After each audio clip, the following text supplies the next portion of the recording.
So yun po, magandang umaga po sa ating lahat. Sa oras na pong ito, tayo po ay magpupuri at magpapasalamat sa ating Panginoon. So excited na ba tayo na magpuri sa Panginoon ngayon? Hallelujah! Excited na ba kayo na sabihin yung mga gusto nating sabihin sa ating Diyos sa oras na ito? Hallelujah! Alam niyo ba na ang Diyos ay napakabuti? Araw-araw, ipinaparanas niya yun sa atin. Hallelujah. At sa oras na ito, inaanyayahan ko po yung bawat isa na tumayo po.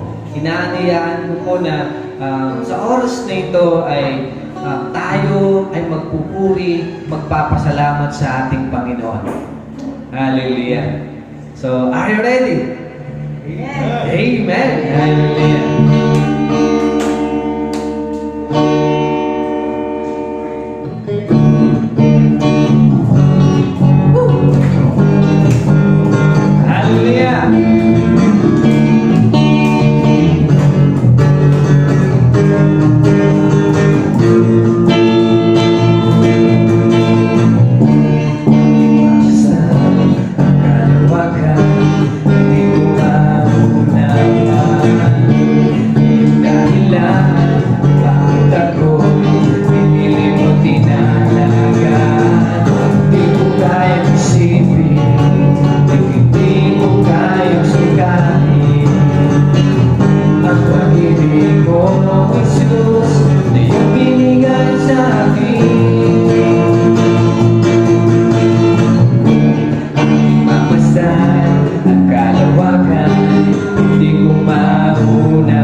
Salamat, salamat.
sa amin.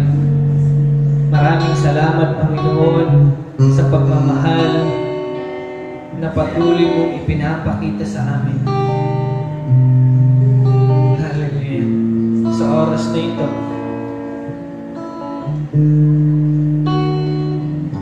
ikaw ang siyang mapapurihan. Ikaw ang siyang maitaas.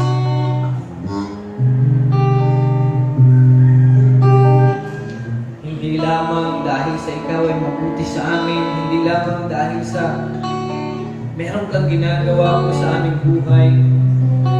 But Lord, ikaw ay aming sinasamba dahil ikaw ay Diyos.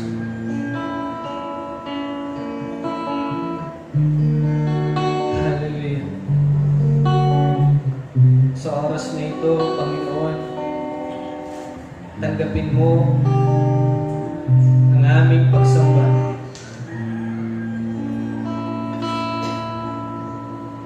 Narito kami, nagpapakumbaba, sumasamba sa isang Diyos. Hinahanap namin kaitan ng iyong mukha, sumasamo sa iyong pagkilos, at sa himig na hain tanging dalangin kami katapurin. Once again, narito kami, nagpapakumbaba, sumasamba sa isang Diyos.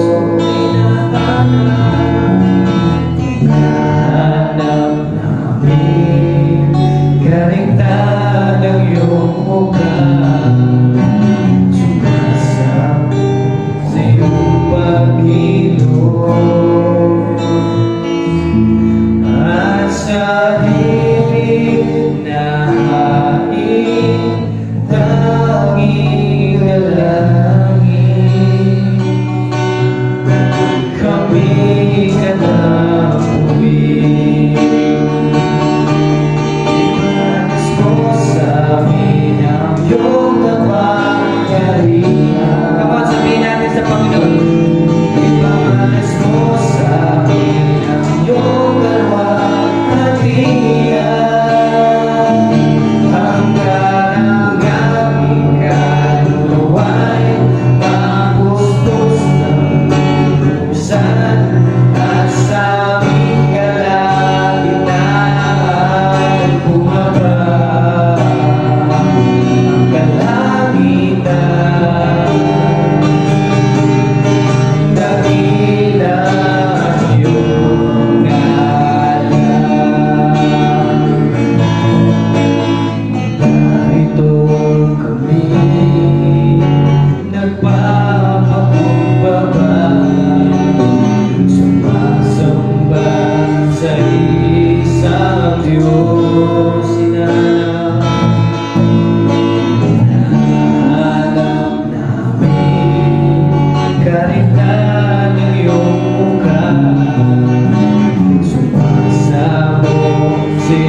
Purihin ka, O Banal na Espiritu.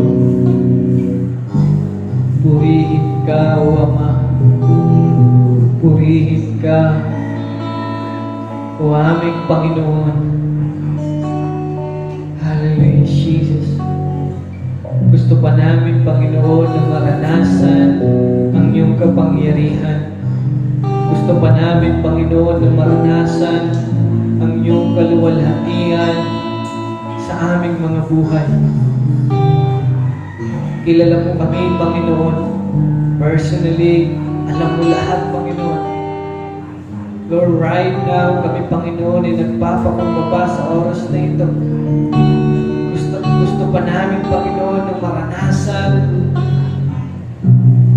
ang iyong pagmamahal, ang iyong kabutihan. Hallelujah. Hallelujah, Jesus. Maraming salamat, Panginoon. Dahil alam po namin na sa oras na ito ay niyayakap mo ang bawat isa. Niyayakap mo kami, Panginoon. Hallelujah, Jesus.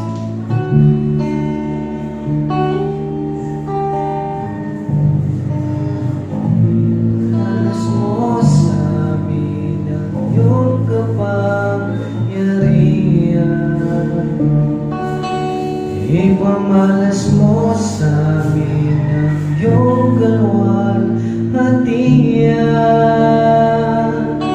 Hanggang ang aming kaluluwa'y mapuspos ng lubusan, at sa aming kalagitna'y bumaba ang kalangitan.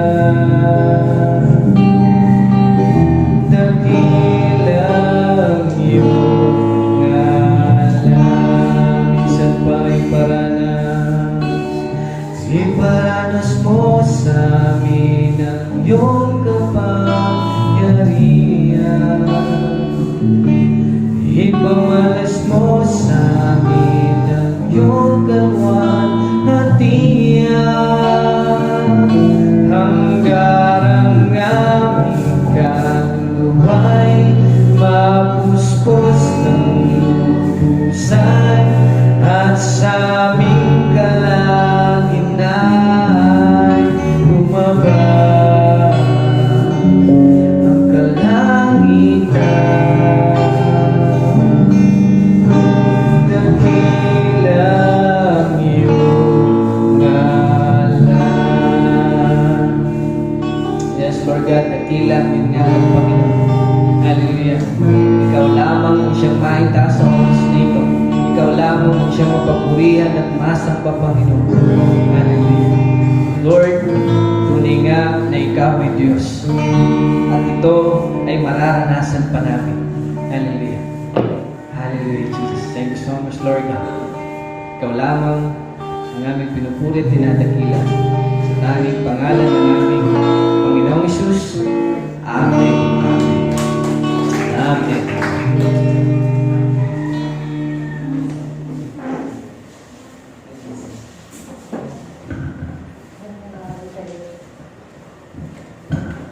Amen. Good morning sa bawat isa. Amen. So, tayo ay nagkaroon muli ng pagkakataon upang magkasama-sama. Sa katunayan, nung nakaraan na lockdown, parang palagi kong iniisip, kumusta na kaya yung mga kapatiran natin? Amen. Kumusta na kaya yung mga kapatid natin sa Panginoon? Ano na kaya yung kalagayan nila? Amen. So, simula nung lockdown ay nag-online worship service kami, ngunit ang iniisip ko parang iba pa rin. Yung nakikita mo yung kapatid mo na nagpupuri sa Panginoon, ibang-iba pa rin yung tayo ay nagkakasama, physical, at tayo ay nagkakaisa sa pagpupuri sa Panginoon. Amen. So talagang nakakamiss yung ganito na setup. Yun nga lang ay kahit tayo ay nandito ngayon, nagkakaroon tayo ng ating on-site worship service or ng physical gathering, ay tayo pa rin ay kailangan magkaroon ng health protocols. Amen. So sa bawat isa po, ugaliin po natin na mag-social, physical distancing. At the same time ay palagi po tayong magsuot ng face mask. Amen. Ganun din ay iwasan po natin ang pakikipag shake hands sa kapatid natin, even though na-miss natin talaga sila, gusto natin silang yakapin, gusto natin magbeso-beso, gusto natin na mag-shake hands, ay iwas muna. Amen. So, iwas muna tayo sa physical contact. Amen. So, sa oras na to ay inumpisaan na po natin last week, ito pong ating pong topic na relaunch. Ano bang ibig sabihin ng relaunch? Ibig sabihin nito ay meron ulit tayong uumpisahan. Sapagkat tayo ay merong nakaligtaan, or tayo ay merong nakalimutan, or tayo ay merong pagkukulang. So mahirap kung yung may pagkukulang ka, tapos itutuloy mo pa rin yung pagkukulang mo sa Panginoon. Kaya nga po meron tayong relaunch. Anong ibig sabihin nito? Mag-uumpisa muli tayo na merong katapatan sa Panginoon. Mag-uumpisa muli tayo na merong katatagan sa Panginoon. Amen. Ito yung pinag-uusapan natin about relaunch. So, sa buong buwan ng Hulyo, ito yung pag-uusapan natin about relaunch. So, last week, napag-usapan natin fresh start. Amen. So, today, we're going to study about the Emmanuel. Amen. The Emmanuel. So, sa ating pag-relaunch, kailangan alam natin kung sino yung sinusundan natin. Sa ating pag-relaunch or pagsisimula muli ng ating pananampalataya or pagsisimula muli ng ating kasiglahan, dapat alam natin kung sino yung sinusundan natin. Sapagkat mamaya, baka hindi natin alam na yung sinusundan pala natin na pananampalataya ay papunta pala sa butas. Lagot tayo na. Hindi pwede na susundan mo yung isang tao na hindi mo naman kilala. Hindi pwede mamaya ikaw ay mapahamak. Hindi pwede na susundan mo yung isang katuruan na hindi mo kilala o hindi mo alam. Baka mamaya yan ay bulaan na tagapagsalita. Kaya sa oras na to, kailangan kilalanin natin the Emmanuel, which is si Jesus. Siya ay tatawagin Emmanuel. Amen. Yan ay isang propesiya dito po sa Isaiah chapter 7 verse 14. According dito sa Isaiah chapter 7 verse 14, sabi niya dito, "Therefore the Lord Himself will give you a sign. The virgin will be with child and will give birth to a son and will call him Emmanuel." Napakaganda nitong book of Isaiah. Kahit siya ay libro na matatagpuan sa Old Testament, ngunit ipinapakita nito kung ano yung mga mangyayari sa New Testament. Sa book of Isaiah, ito ay naisulat during the time of Old Testament. Pero ang pinapatutuhanan ng book of Isaiah ay patungkol sa New Testament. So napakaganda nitong libro ng Isaiah. So ano bang meron dito sa book of Isaiah? So aside from that, ay pinapakita nito first is historical view. Ang book of Isaiah ay merong historical view. Bakit makikita natin na merong historical view ito? Sapagkat Isaiah wrote during the expansion of Assyrian Empire. Makikita natin na sa mga libro ng mga history ay merong paglaganap ng kaharian ng Assyria. At yan ay pinatutuhanan din ng libro ng Isaiah. So meron siyang historical view. Pinapakita nito na naganap na itong mga bagay na ito, na itong mga naranasan ni Isaiah ay totoo sapagkat meron siyang historical view. Kung ano yung sinasabi ng mga history books, ay ganun din yung makikita dito sa book of Isaiah. Meron siyang historical view. So Isaiah wrote during the expansion of Assyrian Empire and the decline of Israel. So nawawala na yung paghahari ng Israel during that time. Nung sinusulat ang book of Isaiah, ang lumalaganap na kaharian dyan ay kaharian ng Assyria. At bumababa na ang impluensya or ng paghahari ng Israel. So, under King Tiglath-Pileser III, or before Christ, 745 to 727 before Christ na isulat itong bagay na ito, itong libro na ito. So naganap itong mga pangyayari dito during that time, panahon ni King Tiglath-Pileser. So the Assyrians swept westward into Aram and Canaan. So ito na yung nangyari during that time. Itong naganap sa panahon ni Isaiah ay kaganapan, nagpapatotoo ng mga kaganapan sa history. So kung babasahin mo yung history books, ay ganun din yung ipinapakita kagaya dito sa book of Isaiah. So meron siyang historical view. Second is meron siyang political view. Napakaganda nitong libro ng Isaiah sapagkat meron siyang ipinapakita na political view. So, first, makikita natin dito, during 733 BC, before Christ, the king of Aram and Israel tried to pressure Ahaz, king of Judah. So, napag-aralan na natin dun sa Second Kings, and dun sa First and Second Kings, yung mga different kings, and yung sa First and Second Chronicles, yung mga different na pangyayari sa Israel at Judah. So nakita natin dito na yung King of Aram and King of Israel, pinipressure nila itong King of Judah. Sino yun? Si King Ahaz. So, into joining a coalition against Assyria. So nagkakasama-sama sila. Kaya na meron itong tinutukoy na political view. Nagkakaroon ng joint forces agreement itong Judah, Israel, at ng Aram. Kontra saan? Kontra sa Assyria. So, ganun yung pangyayari dito. So, meron siyang tinutukoy na political view. Nagkakaisa yung mga kaharian para saan? Para pabagsakin yung nag-iisang kaharian ng Assyria. So, second, makikita natin dito, Ahaz chose instead to ask Tiglath-Pileser for help, a decision condemned by Isaiah. So, makikita natin, instead na makipagkaisa si Ahaz sa King of Aram at King of Israel, itong King of Judah na ito na si King Ahaz ay nakiusap kay Tiglath-Pileser, which is King of Assyria.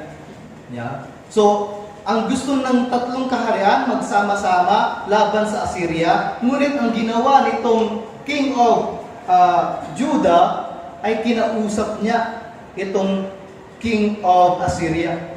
So instead na mag-join force sila, siya ay humiwalay dun sa pagkakaisa ng Aram, ng Israel at ng Judah. Umalis yung King of Judah doon at kinausap niya itong King of Assyria. So of course, kung titingnan natin, parang mas malakas itong Assyria kasi. Yeah, parang mas malakas. Kung mas malakas yung kapit mo, hindi ka matutumbay. Kaya kung titignan nung hari na ito, mahina yung Aram, mahina yung Israel, malakas yung Assyria. So itong dalawang kaharian, Aram at Israel, nagpaplano laban sa Assyria. Ngunit itong sinamahan ng King of Judah ay yung Assyria. Yeah? Kaya si Isaiah dito, kung mapapansin ninyo, sa chapter 7, verse 1, mapapansin ninyo dito, na-question ni Isaiah yung decision ni King Ahaz na makipagkaisa instead na makipagkaisa siya sa King of Israel and King of Aram, nakikipagkaisa siya sa King of Assyria. So kinondemn ito ni Isaiah. Mali yan. Mali yung decision na yan. So ano pang nangyari dito sa political view na ito? So merong alliance, merong joint forces agreement, pero itong isa, yung King of Judah, ay humiwalay dun sa agreement na yon at siya ay nakikipagkaisa dun sa kalaban nila. Nagdesisyon siya na kausapin yung kalaban nila. So, ano pang nangyari dito? Assyria did assist Judah and conquered the northern kingdom during 722 to 721 BC. So, yun nga, inassist nila itong King of Judah. Anong nangyari? Nagtagumpay ang King of Assyria at King of Judah dun sa northern part nung kanilang kinoconquer. During 722 to 721 BC. So this made Judah even more vulnerable. And in 701 BC, King Sennacherib of Assyria threatened Jerusalem itself. Yun ang nangyari. Nakipagkaisa siya sa King of Assyria, ngunit nung lumalaganap na yung kaharian ng King of Assyria, here comes, hinahawakan na ng King of Assyria ang Jerusalem, which is pagmamayari din ng King of Judah. So, itong King of Judah na ito, itong kaharian ng Judah na ito, nakipagkaisa sa Assyria, ngunit itong Assyria na ito, imbes na tulungan itong Judah, yan, mas ginigipit pa niya. Yeah. Parang nangyayari din sa panahon natin ngayon. Yeah. Nagkakaisa yung mga bansa laban sa iisang bansa. Ngunit merong isang bansa na hindi nakikipagkaisa doon. At siya ay nakikipagkaisa dun sa kalaban na bansa. Ngunit itong kalaban na bansa, imbes na tulungan niya itong bansa na ito na sumama sa kanya, ginigipit pa niya lalo. So that is the political view of the book of Isaiah.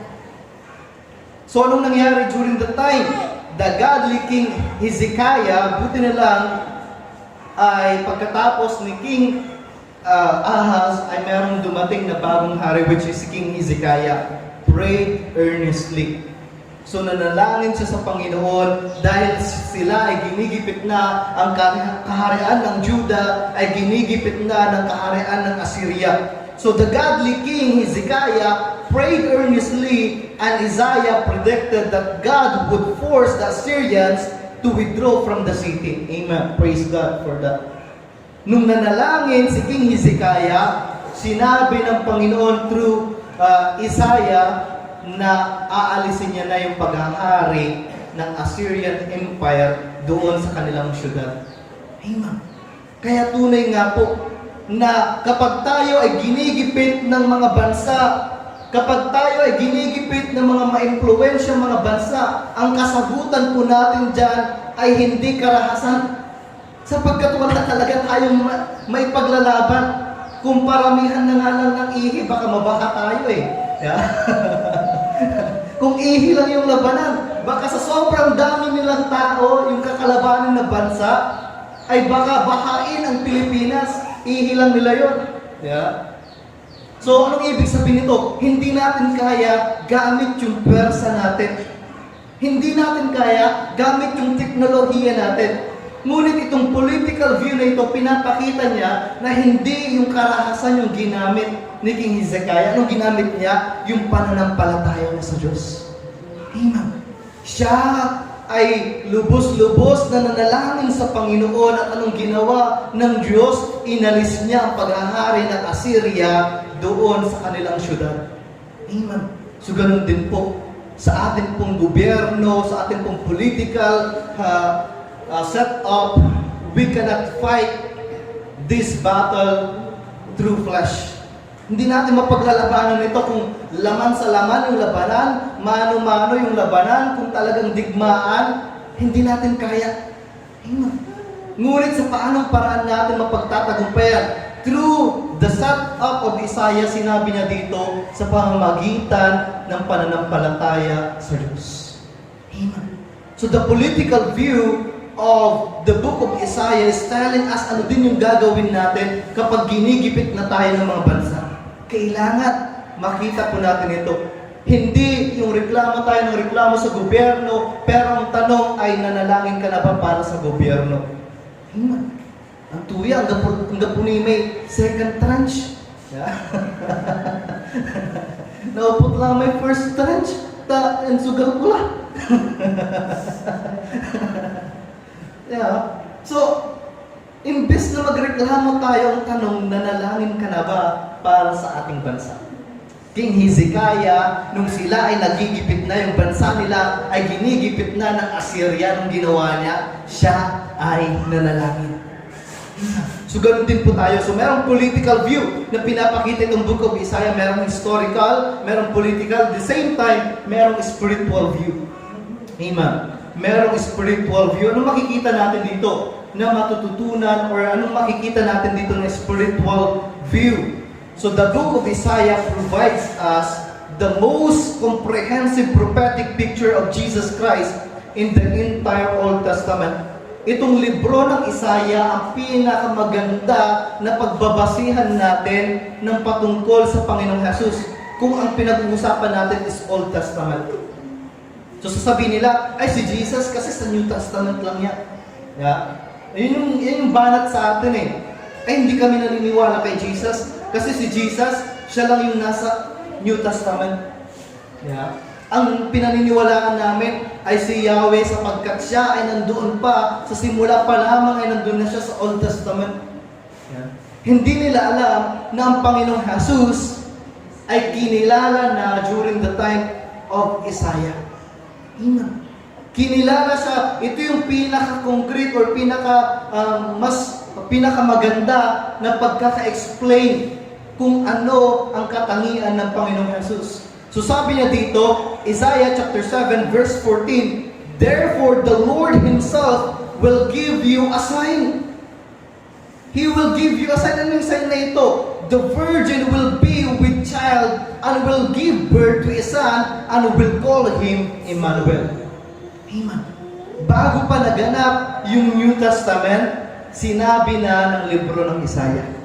Amen. Bago pa naganap ang unang Pasko sa New Testament, sinabi na ng libro ng Isaiah na darating ang tagapagligtas at siya ay tatawaging Emmanuel. Amen. So pag-usapan natin ito, ano ba yung kahalagahan ng Emmanuel? So the relevance of Emmanuel. So pag tin-translate natin, sasabihin natin, hindi naman Jesus yung sinabi, ang sinabi Emmanuel. Ang Emmanuel po, dito na tinutukoy ay hindi po given name, which is, for example, JR, hindi ganun yung Emmanuel. Kundi yung Emmanuel na ginamit dito ay kumikilala na pangalan.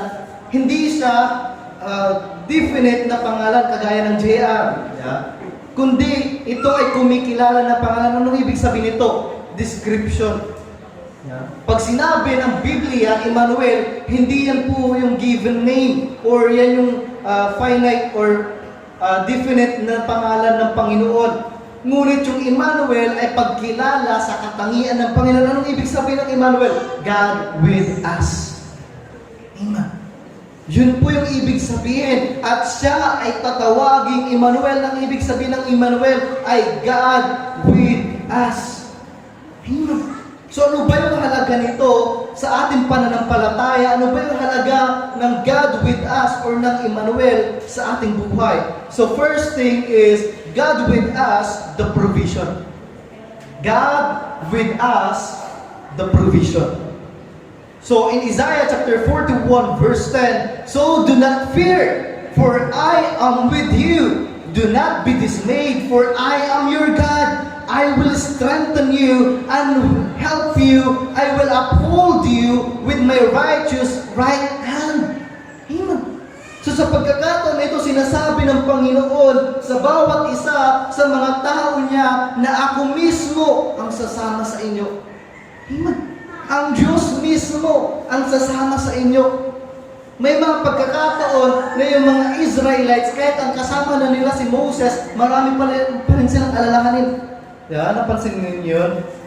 Kasama na nila si Moses. Si Moses na kinasihan ng Panginoon. Si Moses na inanoint ng Panginoon. Si Moses na sabihin lang niya sa Diyos at nagkakaroon nga. Si Moses na siyang ginamit ng Diyos upang mahati yung dagat. Si Moses yun. Kasama na nila. Pero itong mga Israelites, alala pa rin. Ang kasama nila, isang tawag lang sa Diyos. Binibigay na ng Diyos eh. Diba? Yun yung katangian ni Moses. Pero, itong mga Israelites ito, nag-aalala pa rin sa buhay nila. Kaya sabi na ng Diyos, hindi na yung propeta, hindi na si Moses ang sasama sa inyo. Ngunit ang sabi ng Panginoon, ay God with us. Amen. Ang Diyos na mismo ang siyang sasama sa atin. So do not fear, for I am with you. Amen. Wala na dapat tayong ipag-alala, wala na dapat tayong dapat isipin pa, wala na dapat tayong katakutan pa, sapagkat yung Diyos na siyang lumikha ng langit at lupa, siya na yung sasama sa atin. So anong ibig sabihin nito? There is provision. Amen. Pag sinabi natin, God with us, there is a provision. Amen. Kung may karamdaman ka at sabihin mo, God with you, di ba? Anong laban ng karamdaman mo na yun? Sa Diyos na kasama mo. Amen.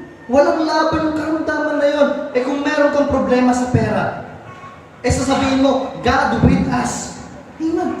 Mag-aalala ka ba sa pera? Ang kasama mo siya yung lumikha ng buong kalangitan, buong kalawakan, ang buong sanlibutan. Nilikha niya yan. Amen. So ano pang aalalahanin natin? Wala na. So pag sinabi natin, God with us, there is provision. Amen. Napakaganda sapagkat itong provision na ito ay hindi lamang sa mga pisikal na pangangailangan natin. Amen. So sa panahon ni Moses, nangailangan sila, nagutom sila habang naglalakad sila sa wilderness, nagutom sila. At anong ginawa ng Panginoon? Inulan niya ng bread from heaven or manna. Di ba? So habang sila ay naglalakad, sabi nila, Moses, darasan ako. Ang gabi, inakan. Ang patitila dyan, na pinaakan. So habang naglalakad sila gano'n, nagre-reklamo sila kay Moses. So si Moses naman, umiyak sa Panginoon. Sabi niya, Panginoon, nagugutom na itong mga Israelites. So anong ginawa ng Diyos? Inulan niya ng bread. Napakaganda na umulan ng tinapay. Pero sana wag yung matitigas ng tinapay. Para nabubugbulan tayo. So umulan ng tinapay at napakaganda nitong tinapay nito sapagkat sa bawat kain nila nagbabago yung lasa. Yeah? For example, breakfast, umulan ng tinapay. Pagkakain ng ganun, wow! Tusino. Yung lasa niya, tusino. Lunch na naman, umulan ng tinapay. Wow, adobo. Ganon yung provision ng Panginoon. Hindi niya hayaan na magsawa ka doon sa binibigay niya. Ngunit nagreklamo pa rin itong mga Israelites. Hindi na nga sila nagbe-bake, hindi na nga sila nagkikiwal, hindi na nga sila gumagawa ng tinapay. Inuulan na lang ng tinapay. Pero nagreklamo pa rin sila. Sabi niya, wala bang karne? Puros tinapay. Wala bang karne? So anong ginawa ng Panginoon? Inulan niya ng pugo. Umulan ng pugo. At napakaganda. Ngunit sa pagkakataon na yun, nagreklamo pa rin sila. Sabi nila, apaut ako. Apaut ako. Saan nung nangyari? Itong si Moses na ito, inutusan ng Diyos. Sabi niya, ikaw, punta mo yung bato na yun. Doon sa bato na yun, na napakalaki, ay merong tubig doon. Ngunit sa sobrang asar ni Moses, ay pinalo-palo niya, sinipa-sipa niya yung bato. Yeah. So, nagkaroon na ng tubig gamit yung bato na yun. So, ano ibig sabihin nito? If God is with us, ano pa yung kakailanganin natin? Amen. Lahat ng kailangan mo ay provide na ng Diyos. Amen.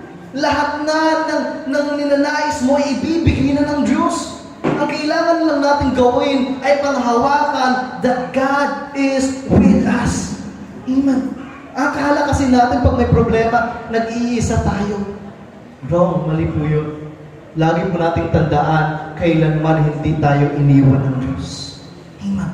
Tayo man ay nang-iiwan sa Diyos, tayo man ay nagkukulang sa Diyos, ngunit ang Panginoon ay palaging tapat at mabuti sa atin. Amen. So anong ibig sabihin ito? Hindi niya tayo iniiwan sa lahat ng lakad natin, sa lahat ng laban natin sa buhay, hindi tayo iniiwan ng Diyos. Amen. So ganun yung ibig sabihin, nung God with us, there is a provision. At napakaganda nito sapagkat hindi lang sa physical needs natin. Hindi lang yung mga makakain natin, pera na kailangan natin, or mga bagay na kinakailangan natin sa buhay na ito. Ngunit ano pa? Ipinrovide niya ang kapatawaran sa ating mga kasalanan. Amen. God with us. Bakit? Ano ba yung problema natin? Fall short. First problem, fall short. Hindi ibig sabihin na unano ka. Yeah. Fall short means nagkulang ka. Hindi ka umabot dun sa standard ng Panginoon. Amen. Dahil sa ating pagkakasala, we are fall short or fallen short. Anong ibig sabihin nito? Hindi tayo nakaabot dun sa pamantayan ng Diyos. At dahil doon, tayo ay malayo sa Panginoon. So because of our sin, hindi tayo nakaabot doon. Yun yung first na problema natin. According sa Romans chapter 3, verse 23. Amen. Lahat tayo ay nagkasala at walang nakaabot. Amen. Lahat tayo is being fallen short. Amen. Tayo ay nagkamali, nagkulang, tayo ay nagkasala. Amen. So, we are being fallen short. Second na problema natin, forsaken the first love. We have forsaken the first love. Second na problema natin yan. Yung una, nagkasala tayo, hindi tayo nakaabot sa pamantayan ng Diyos. So, nung ibig sabihin nito, hindi tayo makakarating doon sa kaharian ng Diyos. Sapagkat tayo ay hindi nakaabot doon sa pamantayan niya. Ito yung requirements niya, ito yung batas niya, ito yung kailangan natin gawin pero hindi natin naabot yun. So, nung ibig sabihin nito, tayo ay hindi makakarating doon sa kanyang kaharian. Second, ay meron tayong pag-ibig sa kanya, ngunit kinalimutan pa natin. Amen. Meron tayong pag-ibig sa kanya, meron tayong pag-ibig sa Diyos, ngunit pinabayaan natin na maglaho or manlamig. Amen. So yun po yung kalagayan natin. Yun yung dalawang problema natin according dito sa Revelation chapter 2 verse 4. Amen. Na yung pag-ibig natin sa Diyos according sa Revelation chapter 2 verse 4 ay kinalimutan po natin. We have forsaken our first love. Para saan? Kasi ang iniisip natin, yung mga alalahanin natin sa buhay. Marami po sa panahon natin ngayon, even may mga pastor na kakilala po ako na tumalikod sa paglilingkod, tumalikod sa pagsisilbi sa Panginoon, tumalikod sa pananampalataya sa Panginoon para saan? Para tuparin yung kanilang pangarap. Amen. So yun po yung kalagayan ng mga tao na ito. Take note of this. Marating mo man yung pangarap mo na hindi kasama ang Diyos, useless yung buhay mo. Amen. Kahit marating mo yung pangarap mo. Amen. Kahit sabihin mo na sa akin, ang pangarap ko ay ang kininang buong mundo. Yun na yung pangarap mo. Eh kahit marating mo yung pangarap na yan na sa'yo na ang buong mundo, kung wala sa'yo ang Panginoon at nakalimutan mo yung pag-ibig mo sa Kanya, useless lahat ng sakripisyo mo sa buhay na ito. Amen. So, marami po sa panahon natin ngayon, even mga pastors, iniiwan yung mga ministry dahil may mga pangarap sila. Which is wrong. Amen. Huwag mong iwan yung paglilingkod sa Panginoon dahil sa pangarap mo. Huwag mong iwan ang pananampalataya mo dahil sa mga pangarap mo. Anong ibig sabihin nito? Kailangan makilala mo, malaman mo, God with us. Amen. Ano pa bang kakailanganin mo? Ano pa bang pangarap ang hindi mo mararating if God is with you? Amen. So because of this materialistic mindset or because of our dreams and aspirations, sometimes we forsake our first love to God. At ano nangyari doon? Tumatalikod tayo, nanlalamig tayo, at yun yung mahirap doon. Sapagkat nakalimutan natin na yung inibig natin is Emmanuel, which means God with us. Amen. But praise the Lord, even we have been fallen short, even that we have forsaken our first love, there is a solution. Amen. Problema natin, hindi tayo nakaabot doon sa pamantayan ng Diyos sapagkat marami tayong pagkukulang. Problema natin ay kinalimutan natin yung ating unang pag-ibig sa Diyos sapagkat marami tayong pinagkakaabalahan sa buhay. Pero there is a solution. Sabi na dito, the solution is the Emmanuel became man. The Emmanuel became man. Anong ibig sabihin nito? Yung Diyos, which is si Jesus, ay nagkatawang tao. Amen. So, anong ibig sabihin nun?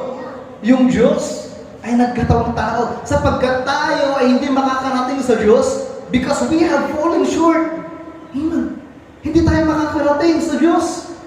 At dahil iniwan natin yung una natin pag-ibig sa Diyos, hindi tayo makakarating sa Diyos. Pero anong maganda dito? Yung Diyos na mismo, yung nagkatawang tao para abutin tayo. Amen. Para umpisahan muli yung pag-ibig sa buhay natin. Amen. Para tayo ibalik dun sa unang pag-ibig natin sa Kanya. Amen. So that is Emmanuel. Kaya nga, God with us. Si Jesus na Diyos, siya'y pumarito bilang isang tao.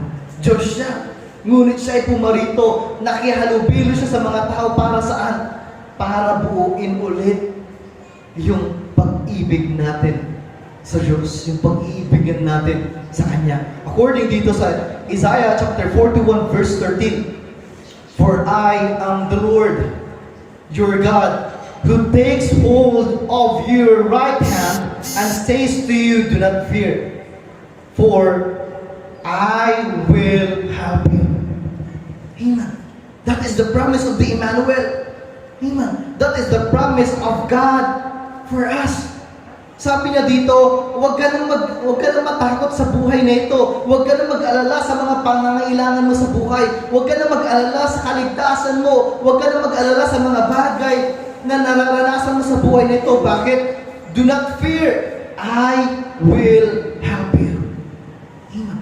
Kaya pala ang Diyos ay nagkatawang tao. Amen. Ang anak ng Diyos ay pumarito upang maging tao. Upang tayong mga tao ay maging anak ng Diyos. Amen. Napakaganda ng logic na yun. Amen. Yung anak ng Diyos ay pumarito at nagkatawang tao. Upang tayo ng mga tao ay maging mga anak ng Diyos. Amen. Buuin ulit yung pag-iibigan natin sa Diyos. Amen. Isaiah chapter 41 verse 14, "Do not be afraid, O worm Jacob, O little Israel, for I myself will help you, declares the Lord your Redeemer, the Holy One of Israel." Amen. Sinabi niya dito, hindi na yung mga propeta ang siyang tutulong sa inyo. Hindi na yung mga tao na inutusan ko ang siyang tutulong sa inyo. Pero nung pangako ng Panginoon dito, ako na mismo. Sabi ng Diyos, ako na mismo ang siyang tutulong sa inyo. Do not be afraid. Bakit? For I myself will help you. Amen. I myself will help you. Take note of that. Nagkulang tayo. Nagpabaya tayo, nakalimutan natin yung ating unang pag-ibig sa Kanya, ngunit siya na yung gumawa ng paraan para makasama muli natin siya. Amen. Siya na yung gumawa ng paraan upang magkaroon ng Emmanuel, or God with us. Amen.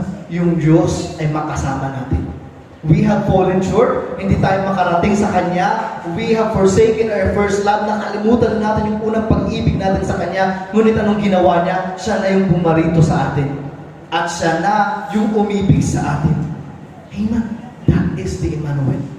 Amen. So ano man yung pangangailangan natin sa buhay na ito, ano man yung alalahanin natin sa buhay na ito, lagi natin isipin, there is Emmanuel. God with us. Amen. Kapag ikaw ay namang problema, kapag ikaw ay puno-puno na ng alalahanin, lagi mong sabihin sa sarili mo, God is with me. Amen. There is Emmanuel. Kapag nakikita mo yung mga tao, nakikita mo yung pamilya mo, umiiyak na dahil wala na silang makain, wala na silang mapagkuhanan ng mga pangbibili nila ng mga pangangailangan nila, sabihin mo sa kanila, God with us, Emmanuel. Amen. Alalahanin palagi po natin ito, na ang Panginoon ay pumarito upang tugunin ang lahat ng pangangailangan natin. So God with us, the first thing is provision. Second, God with us, the promise. Amen. God with us. At anong ibig sabihin nito? There is a promise. Amen. Isaiah chapter 42 verse 9, "See, the former things have taken place, and new things I declare. Before they spring into being, I announce them to you." Sabi ng Panginoon dito, tingnan mo, yung dati ay nawala na at ngayon ay bago na. Amen. Yan yung pangako ng Diyos sa bawat buhay natin. Amen. Kahit tayo nagkulang, kahit tayo nagkasala, kahit tayo nagkamali sa Kanya, kahit kinalimutan natin yung unang pag-ibig natin sa Kanya, kahit tayo tumalikod, kahit tayo ay humiwalay sa pananampalataya, kahit tayo ay nanlamig. Amen. Sabi ng Panginoon dito, meron pa rin pag-asa because I am giving you this promise. Ano yung pangako niya? Bibigyan niya ng bago. Amen. Yung dati ay aalisin niya na, yung dati, yung luma, yung nanghihina ay aalisin niya na at papalitan niya yan ng bago. Amen. Yun yung napakaganda dito. Sapagkat dineclare ng Biblia na ang puso natin ay nakalyo na. Dahil sa ating pagkakasala, alam po ba natin yun? Walang pusong bato pero merong pusong kalyado. May kalyo na yung puso. Anong ibig sabihin ng pusong may kalyo? Hindi na tinatablan kahit gumawa ng masama. Yeah? Kahit nakawin na yung pera, hindi na yan nahihiya. Yeah? Bakit kalyado na eh? May kalyo na yung puso. So sabi ng Panginoon, even may kalyo na yung puso mo, kahit nagtigas na yung puso mo, sabi niya, bibigyan kita ng bagong puso. Amen. Bibigyan kita ng bagong puso. Amen. Kahit sabihin mo, Panginoon, yung puso ko broken na. Dahil ang dami kong problema, Panginoon. Sabi ng Panginoon pa rin, bibigyan kita ng bagong puso. Amen. Wasak yung puso mo, bibigyan kita ng bagong puso. Amen. So, ito yung pangako ng Diyos. Tayo nagkulang, tayo nagkamali, tayo nagkasala, tayo nanlamig sa pananampalataya, tayo kumalimot sa ating pag-ibig sa Kanya. Ngunit sabi ng Diyos, aalisin niya na yung dati, aalisin niya na yung luma, at bibigyan niya tayo ng bago. Amen. Bibigyan niya tayo ng bago. So, ang ibig sabihin nito, ano ba yung problema natin dun sa luma? Ano ba yung problema natin dun sa dati nating kalagayan? So, first problem natin dito, enemy of God. Hindi po ba natin alam yun? Na tayo ay dating kaaway ng Diyos. Amen.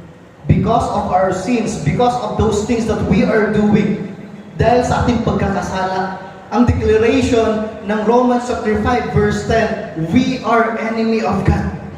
Dahil sa ating pagkakasala, according yan sa Romans chapter 5 verse 10, dahil sa ating mga pagkukulang, dahil sa ating mga pagkakamali, dahil sa ating mga pagkakasala, dahil sa pagkakaroon ng kalyo ng ating mga puso, sabi na ng Biblia, tayo ay naging kaaway ng Diyos. Amen. But take note of that. Amen. We are enemy of God. But still, the Lord God gave Himself for us. Amen.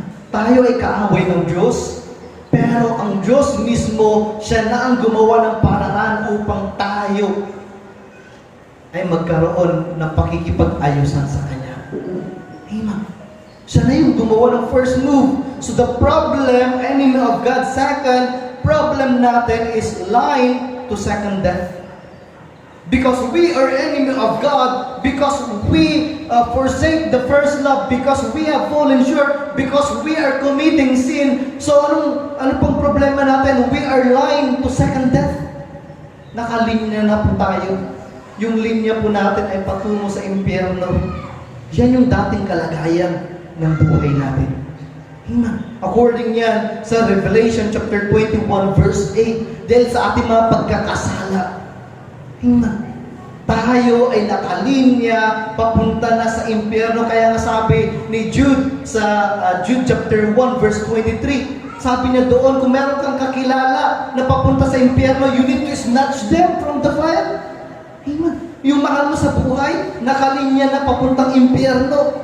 So anong kailangan mong gawin? You need to snatch them from the fire. Jude chapter 1 verse 23. Amen. Yan po yung kailangan po natin gawin. Ganon din po sa atin. Dati tayo ay kaaway ng Diyos at dahil sa ating pagkakasala, patungo tayo ng impyerno. Amen. So that is according sa Revelation chapter 21 verse 8. But praise God, there is a solution. Amen. Because there is Emmanuel, because there is God with us, there is a solution. Ano yung solution dito? The Emmanuel became a ransom.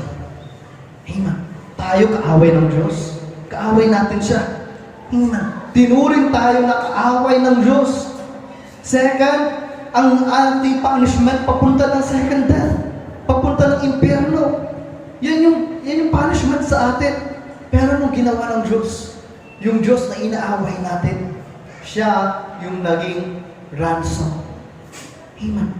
Yung Diyos na inaaway natin, yung Diyos na gumagawa tayo ng kasalanan labag sa Kanya, yung Diyos na kinalimutan natin yung unang pag-ibig natin sa Kanya, yung Diyos na tinalikuran natin, yung Diyos na tayo nagkulang sa Kanya, siya na yung nagbigay ng ransom. Bakit? Sapagkat kahit gumawa ka ng mabuti, sabi ng Biblia, yung kabutihan mo, it is still considered as filthy rags. Anong ibig sabihin ng filthy rags? Maruming basahan. Gumawa ka ng mabuti. Anong ibig sabihin kasi nito? Sabi ng Panginoon, bakit minamalit ng Diyos yung paggawa ng mabuti? Kapag ikaw ay makasalanan, wala pang pananampalataya sa Diyos. Anong ibig sabihin nito? Ikaw ay may karumihan. So, kapag ikaw ay may karumihan at gumawa ka ng mabuti, yung mabuti na yun malinis, pero nasa buhay mo na merong kasamaan or merong pagkakasala, anong ibig sabihin nito? Madudumihan yung bagay na yun. Madudumihan yung bagay na ginawa natin na mabuti. So parang ganito, example po natin ay yung kamatis po, di ba? Sino po dito ang may kamatis or nasubukan na nag-imbak ng kamatis? Kahit isa lang doon yung bulok, lahat mabubulok na. Di ba? So ganun yung paggawa natin ng mabuti according sa Biblia, dahil tayo ay makasalanan, kahit gumawa ka ng mabuti, yun pa rin ay counted bilang madumi. Maduming basahan. Amen. So, anong ibig sabihin nito? Wala tayong kakayanan. Gumawa ka ng mabuti, hindi mo maliligtas yung sarili mo, papunta ka pa rin ng impyerno. Ikaw ay sumama ng isang relihiyon, kahit samahan mo ang lahat ng relihiyon sa Pilipinas. Ikaw pa rin ay papuntang impyerno. Hindi pa rin yung magiging solusyon. Kahit ikaw, makuha mo na lahat ng kayamanan sa buong sanglibutan na ito, hindi pa rin yung magiging solusyon upang ikaw ay mapigilan na papunta dun sa impyerno. But praise the Lord, even though we are enemies of God, even though that we are committing sin that directing us to the second death or dun sa impyerno, God with us. Ang Diyos mismo yung gumawa na ng paraan upang magbigay ng ransom sa atin. Anong ibig sabihin nito? Siya na yung naging tubos. Siya yung manunubos, pero siya yung ginawang pangtubos. Amen. Nakita niyo po ba yun? Nakita niyo po ba yung logic na yun? Siya yung negotiator, pero yung negotiator, for example, merong kinidnap, di ba? Merong negotiator. Sabi nung kidnapper, sabi niya, sige, magpunta ka dito ng helicopter. Papalayain namin itong kinidnap namin. Yeah? So yung negotiator, sige, makakaasa kayo, pupunta namin dyan. So ganun yung kadalasan na negotiation. Pero what if yung negotiation, sasabihin niya, sige, ikaw na nakikipag-negotiate, ikaw na yung kapalit dito. Papalayain namin itong kinidnap namin basta ikaw yung kapalit. Yeah? Gugustuhin mo ba yun? Yeah? Ikaw yung negotiator, pero ikaw yung naging ransom. Ikaw yung naging pantubos. Yeah. Ganun ang Panginoon. Ganun yung Diyos natin.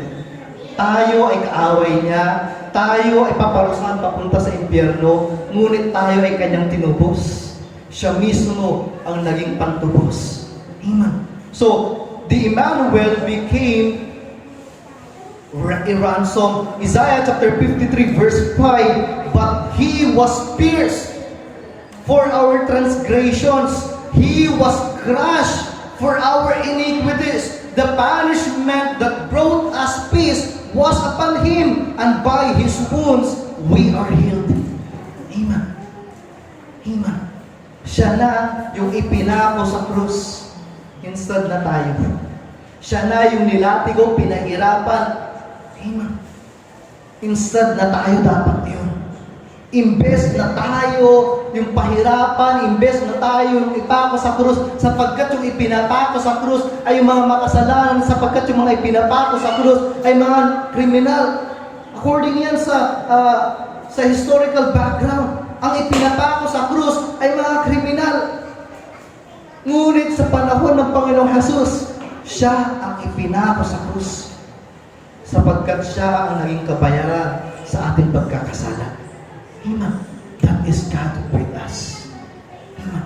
Siya na yung gumawa ng paraan upang tayo makipagkaisa muli sa Diyos. Upang tayo matubos doon sa ating mga pagkakasala. Siya yung naipako sa krus.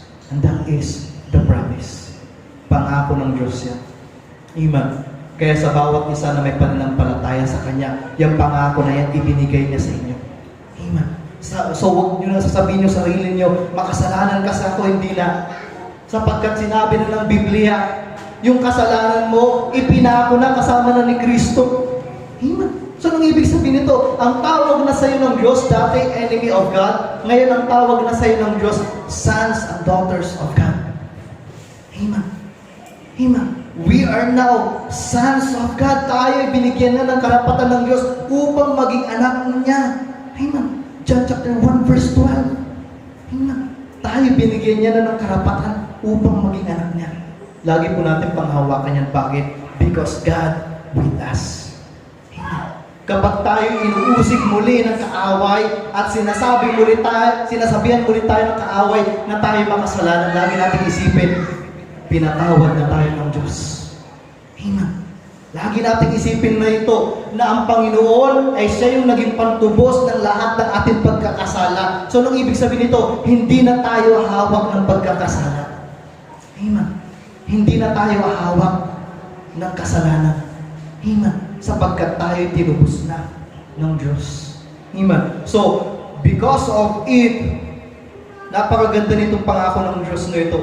Yung mga transgressions natin, yung mga pagkakasala natin, yung mga iniquities natin, yung mga pagkukulang natin, ipinako na kasama ni Kristo. At ito pa yung pangako ng Diyos, by His wounds, we are healed.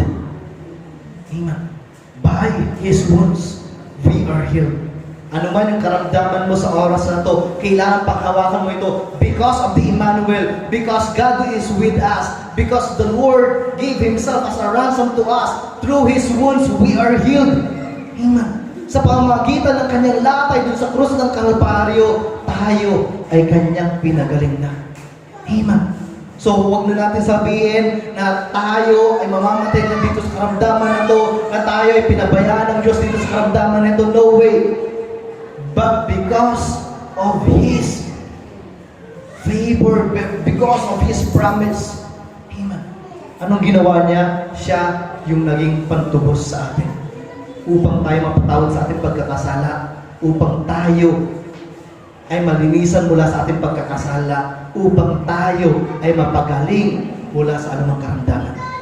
So ano ba yung iniinda natin na karamdaman sa oras na ito? Panghawakan mo, pinagaling na ako ng Diyos. Amen. Pinagaling na ako ng Diyos. Amen. Ano man yung karamdaman na meron ka ngayon, panghawakan mo na ito. Amen. Yung karamdaman na yan, maaaring yan ay bigay ng kaaway, maaaring yan ay dahil sa mga bagay na masama na nagawa mo dati, or dahil yan sa pagpapabaya mo sa iyong katawan, kaya nagkaroon ka ng mga karamdaman na yan, or dahil yan ay isang sumpa sa pamilya ninyo. Actually, meron minamanang sumpa. Kapag yung nanay or yung ninuno mo ay naglingkod sa isang Diyos-Diyosan, meron kang mamanahin na sumpa. Maaari yung karamdaman na yan ay minanang sumpa. For example, ng minana na karamdaman ay sakit sa puso. Yeah? Minamana yun. Maaari yan ay sakit sa puso. Or maaari yan ay minamana na karamdaman. Ngunit sa pamamagitan ng sakripisyo ng Panginoon, if you are going to put your faith in Him, if you are going to believe in Him, sabi na ng Panginoon, through His wounds, we are healed. Amen. Pinagaling niya na tayo. Amen. So tayo ay malaya na mula sa karamdaman na ating iniinda. And lastly, number 3, God with us. Anong ibig sabihin nito? The power. There is power. Amen. Because God is with us, we have the power. Amen. So Isaiah chapter 40 verse 10, see, the sovereign Lord comes with power, and His arm rules for Him. See, His reward is with Him, and He recompense accompanies Him. Sinabi ng Diyos dito, sinabi ng libro ng Isaiah, tingnan ninyo, ang Diyos ay darating ng may kapangyarihan. Amen. Hindi dumating ang Panginoong Jesus dito na wala siyang kakayanan. Amen. Hindi siya dumating dito sa mundong ito na wala siyang kakayanan. Siya ay dumating dito ng punong-puno ng kapangyarihan. Amen. Sa pamamagitan niya, nagkaroon ng kagalingan, yung mga bulag nakakita, yung mga lumpo nakalakad, yung mga baldado nakatayo muli. Sa pamamagitan ng kanyang kapangyarihan, maging si Lazarus na namatay na, muling nabuhay. Amen. Pagkatapos ng 4 na araw na yun nakalibing na siya ng 4 na araw. Sabi ng Panginoon kay Martha at Mary, buksan ninyo yung libingan. Kasi yung libingan that time ay parang kuweba at merong ginulong na bilog na bato. Ganun yung libingan dati. So sabi ng Panginoong Jesus, patay na siya. Sabi ng mga ni Mary at ni Martha, sabi ng Panginoong Jesus, hindi. Buksan ninyo. Yeah. Sabi ni Mary at Martha, ang pangatla. 4 na araw ng patay. Eh sa panahon nila, wala pa namang mga balsamo. Kaya ang pangatla. Kaya pagkapatay during that time, libing ka agad Kasi wala nang balsamo. So, sabi ng Panginoong Jesus, hindi. Buksan ninyo. Then tinawag niya, Lazarus, come out.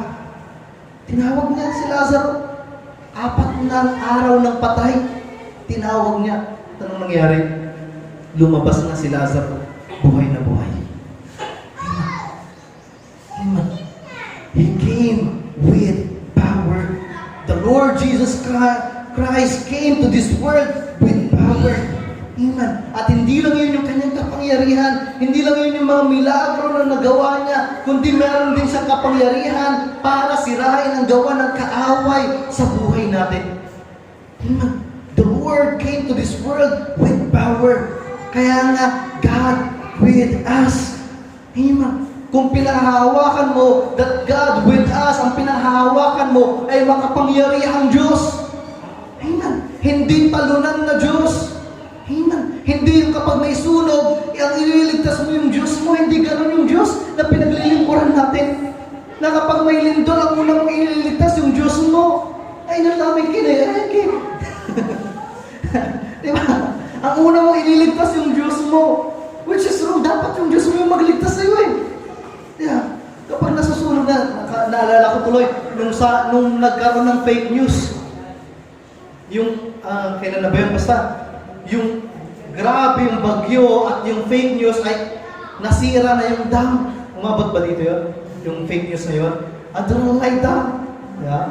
Abutaglay dam. Kamanaya may big dam. Yeah. May jagilig na big dam. May wala atubag. Yeah. Adralay dam. Yeah. Nagkaroon ng fake news, lumaganap yun. Sa SM, lahat ng trabahador doon, iniwan nila yung kanilang binabantayan, kaya nagkaroon ng nakawan doon. Pati sa palengke, iniwan nila, nagkaroon ng nakawan during that time. Kasi may mga grupo ng mga riders at yun yung pinagsisigaw-sigawan nila. Yeah. Abot aglayda.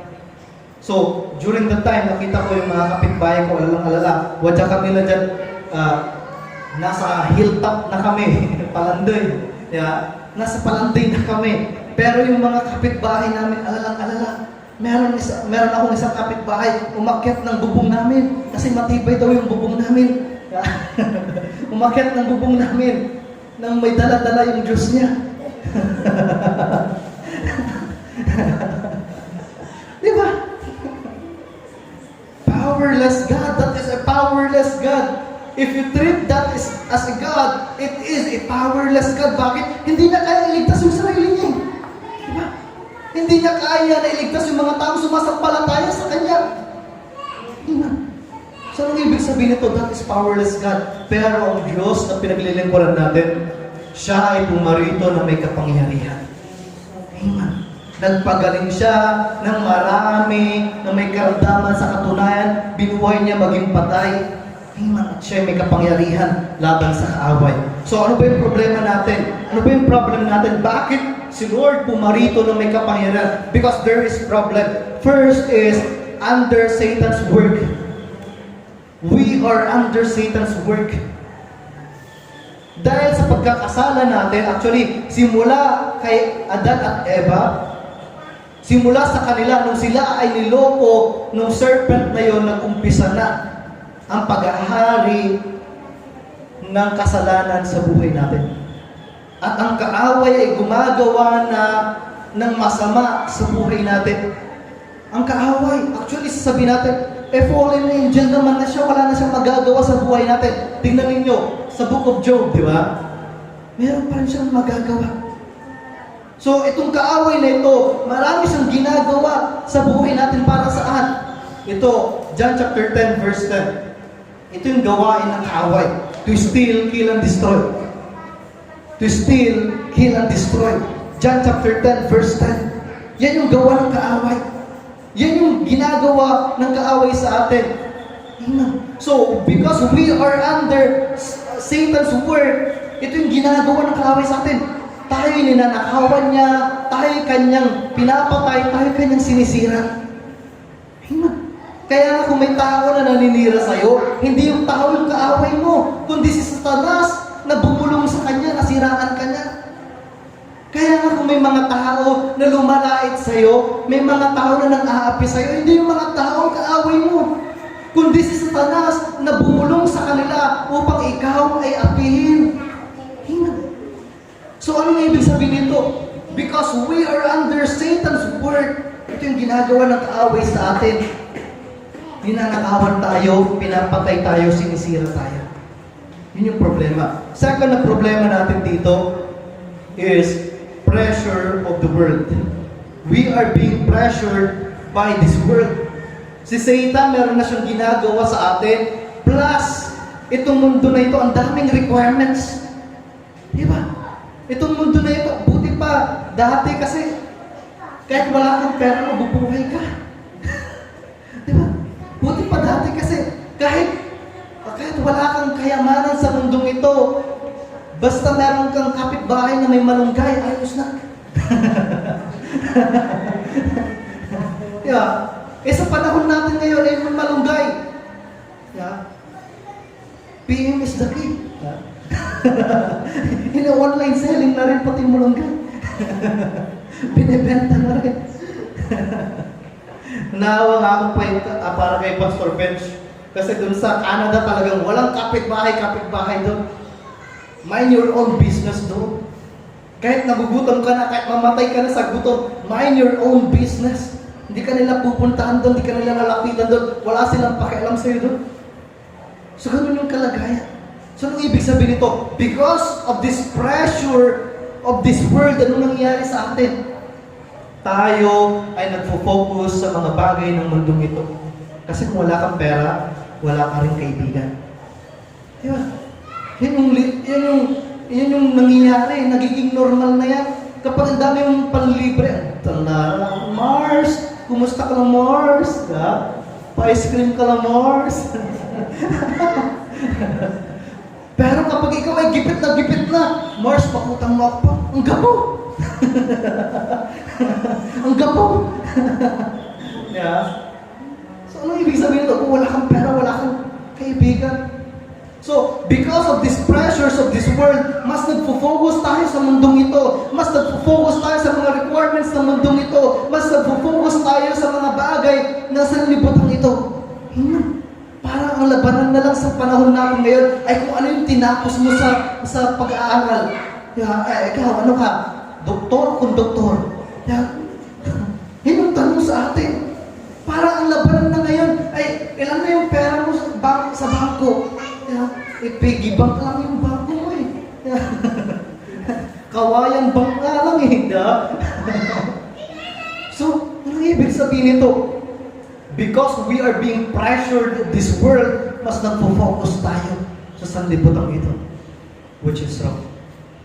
Ang buhay ay hindi masusukat sa dami ng pera. Amen. Ang buhay ay hindi masusukat sa kung anong kataas na napag-aralan mo. Amen. Ang buhay ay hindi masusukat sa lahat, sa dami ng iyong ari-arian. Amen. Lagi mong isipin ito. Kahit napakarami mong kotse, sa huling pagkakataon, isa lang din yung maghahatid sa'yo. Yan. Kahit ang luwang-luwang ng kwarto mo, ang luwang-luwang ng bahay mo, yung saktong-sakto pa rin yung paglalagyan sa'yo. Saktong-sakto, sinukat yun eh. Saktong-sakto. Kahit ang dami mong ari-arian, 6 feet underground pa rin yung paglalagyan sa'yo. Hindi naman pwede na itong paa doon sa itong isa doon. Hindi. Iisa pa rin na lugar ang paglalagyan sa'yo. Kahit ang dami mong damit, isa pa rin yung isusuot sa'yo. Isa lang. So, ang ibig sabihin nito, hindi talaga masusukat ang buhay na ito sa kayamanan. Marami ng mga matatalinong tao namatay pa rin. Maraming mga tao na mayaman, nagkaroon ng karamdaman, namatay pa rin. Marami na yung mga tao na dami lang pinagmamalakas sa buhay nila, pero namatay pa rin. Bakit? Hindi masusukat ang buhay na ito sa dami ng ari-arian natin, o sa mga bagay na meron tayo, o sa talino na meron tayo, o sa ganda, guwapo na meron tayo. So hindi yun. But because of the pressure of the world, nawala yung focus natin. Instead na fix your eyes on Jesus, we fix our eyes on degree. We fix our eyes on bank accounts. We fix our eyes on the rice fields. Kaya natin ipagliban ang pagsimba basta lang makapagtrabaho sa bukid. Bakit? Kasi kung walang pagtatrabaho, walang pera, walang makakain. So, parang inaalis natin yung paghahari ng Diyos sa buhay natin at inuuna natin yung pressure ng mundong ito, which is wrong. Lagi natin isipin ito, God with us. Nung ibig sabihin doon, ano man yung pangangailangan, ibibigay niya. Amen. Because God is with you. So there is a solution. The problem under Satan's work, pressure of this world, napakadami niyan. According yan sa under Satan's work, according yan sa 1 John chapter 3 verse 8, pressure of the world, according yan sa Psalms chapter 119 verse 143, ang dami niya.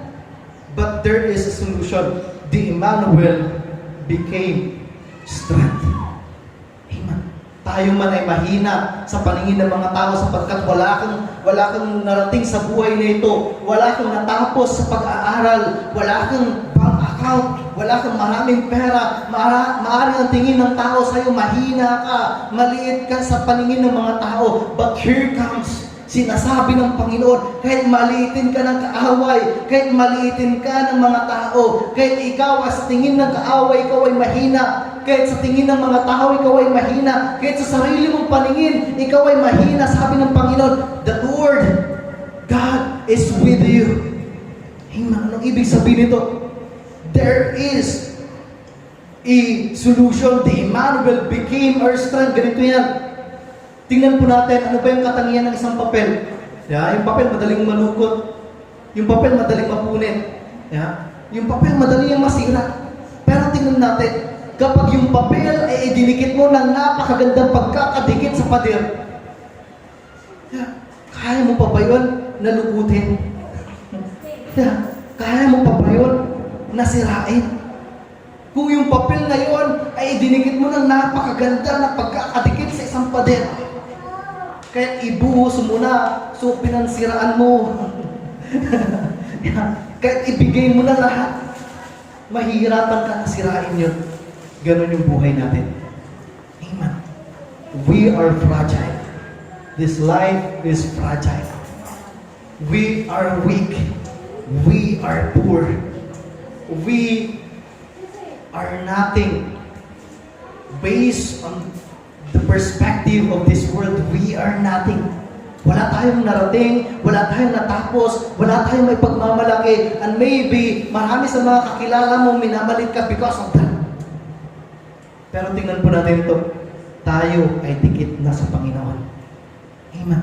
Tayo man ay kagaya ng papel na yon, ang Diyos ay kagaya naman ng pader na yon. Anong ibig sabihin nito? Kinuha natin yung kalakasan ng Panginoon. Amen. Kaya nga, every time na kinakatan natin yung trading may sorrows, ang ibig sabihin ng trading means pakikipagpalitan. Ang ibig sabihin nito, ang ibig sabihin nito ay pakikipagpalitan, barter. Trading may sorrows. For what? For the joy of the Lord. Amen. Bakit? Kapag ibinigay mo yung problema mo, kapag binigay mo yung mga suliranin mo sa Panginoon, matutuwa ang Diyos at yung kaligayahan ng Diyos ang siyang kalakasan po natin. Amen. Bakit natutuwa ang Diyos kapag ibinibigay natin yung ating mga kalungkutan sa Kanya? Kapag ibinibigay natin yung mga suliranin natin sa Kanya, ang ibig sabihin kasi nito ay nagtitiwala ka sa Kanya. Amen. Nagtitiwala ka sa Kanya. Kaya every time na nagtitiwala ka, pinagkakatiwala mo itong problema na ito, ipinagkakatiwala mo itong pangangailangan na ito, ipinagkakatiwala mo itong suliranin na ito sa Kanya, natutuwa siya. At yung kagalakan niya, ang siyang kalakasan po natin. Amen. So according dito sa Isaiah chapter 40, verse 29, He gives strength to the weary and increase the power of the weak. Amen. Kahit may gawa ng kaaway, to steal, kill, and destroy. Kahit gawa ng kaaway yan, sabi ng Panginoon, bibigyan niya tayo ng kalakasan. Amen. Siya ang magbibigay sa atin ng kapangyarihan upang mapagtagumpayan ang mga problema, anumang suliranin, anumang pinagdaraanan natin sa buhay na ito. Amen. Kaya dapat alisin na po natin yung alalahanin natin sa buhay na ito. Let us fix our eyes on Jesus. Amen.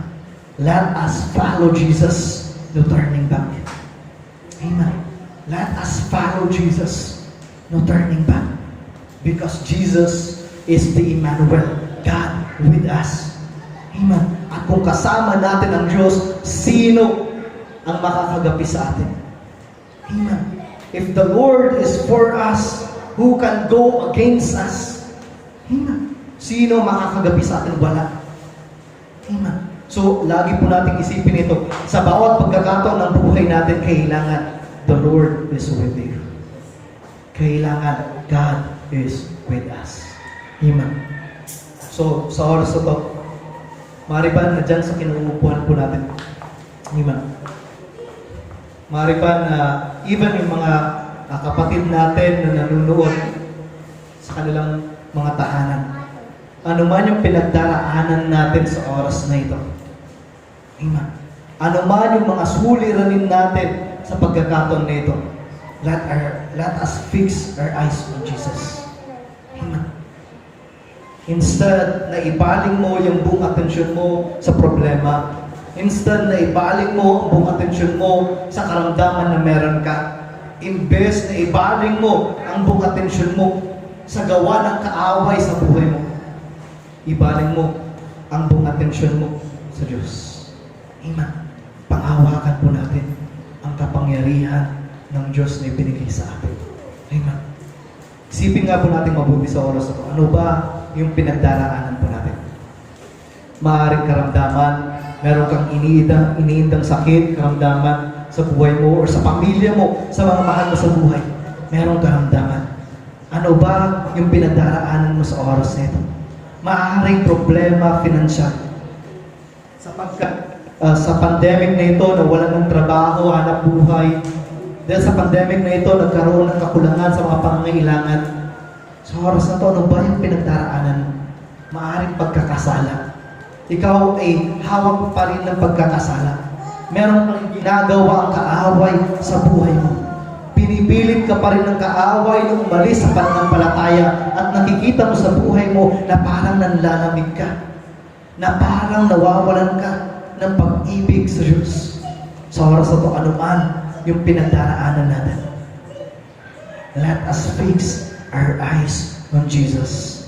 Sabi ng Panginoon, Isaiah chapter 43 verse 11, even I, I'm the Lord, and apart from me, there is no Savior. Amen. Apart from me, there is no Savior. Amen. Ang kaligtasan ay matatagpuan sa Panginoong Hesus. Ang kapatawaran sa ating mga pagkakasala ay matatagpuan sa Panginoong Hesus. Ang kagalingan sa anumang karamdaman ay matatagpuan sa Panginoong Hesus. Ang kasagutan sa anumang suliranin ay matatagpuan sa Panginoong Hesus. Christ is the answer. Sa oras ito, ipanalangin nga po natin ang bawat suliranin na yan. Hallelujah. Hallelujah. Jesus. Panginoon, sa oras na ito, kilala po ninyo ang bawat isa po sa amin. Alam po ninyo, Panginoon, ang pinagdaraanan po namin sa buhay na ito. Alam po ninyo, Panginoon, ang bawat suliranin na meron kami. Patawarin niyo nga po ang bawat isa po sa amin sa mga nagdaang panahon na mas inuna po namin ang mga bagay sa mundong ito kaysa ang iyong kaharian. Patawarin niyo po kami, Panginoon, sa bawat pagkakataon sa buhay po namin ito na kami ay napuno ng alalahanin at kami ay tumalikod sa iyo ng lamig sa pananampalataya sa iyo at iniwan ang unang pag-ibig po namin sa iyo. Patawarin niyo nga po bawat isa po sa amin kung kami ay nagpadaig sa gawa ng kaaway. Sa oras po ito, Panginoon, kami nga po ay iyong linisan. Kami nga po iyong patawarin. Kami nga po bigyan ng kapangyarihan laban sa gawa ng kaaway. Kami nga po iyong palakasin laban sa anumang gawa ng kaaway sa buhay na ito. Panginoon, sa oras na ito, hindi po namin kayang pagtagumpayan ang anumang problema, ang anumang suliranin, ang anumang pinagdaraanan po namin sa buhay kung kami ay hiwalay sa iyo. Kaya sa oras po ito, Panginoon, samahan niyo nga po bawat isa po sa amin, kagaya ng iyong sinabi, God with us, Emmanuel. Sa oras po ito, Panginoon, ikaw ay maghari sa buhay po namin. At dahil sa iyong paghahari sa amin pong mga buhay, sa oras po ito, Panginoon, inaangkin po namin ang tagumpay. Inaangkin po namin ang kapatawaran sa anumang kasalanan. Inaangkin po namin, Panginoon, ang kapatawaran sa anumang pagkakamali, pagkukulang. At inaangkin po namin, Panginoon, sa oras na ito, ang kagalingan sa anumang karamdaman sa pangalan ni Jesus. At sa oras din po ito, Panginoon, amin pong inaangkin ang iyong kapangyarihan ng may katagumpayan laban sa gawa ng kaaway. Ano man ang pag-uusig na gawin ng kaaway, ano man ang paggugulo ng kaaway sa aming buhay, ano man ang tentasyon na gagawin ng kaaway, ano man pagkakasala ang ilatag sa amin ng kaaway, kami, Panginoon, ay magkakaroon ng kalakasan upang labanan ito. Kami magkakaroon ng kalakasan upang mapagtagumpayan anumang gawa ng kaaway sa buhay po namin ito. Sa oras po ito, Panginoon, kayo nga po, Panginoon, ang siyang patuloy na maghari sa bawat isa.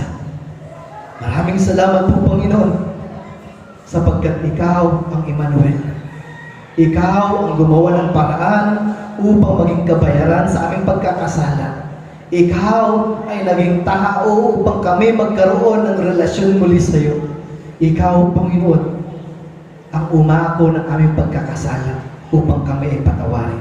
At sa oras na ito, Panginoon, ikaw ang kalakasan po namin. Maraming salamat po, Panginoon, sa iyong salita. Maraming salamat sa kalakasan. Ito ang aming panalangin sa pangalan ng Ama, ng Anak, ng Espiritu Santo. Amen. Amen. Palakpakan po natin ang Panginoon. Amen.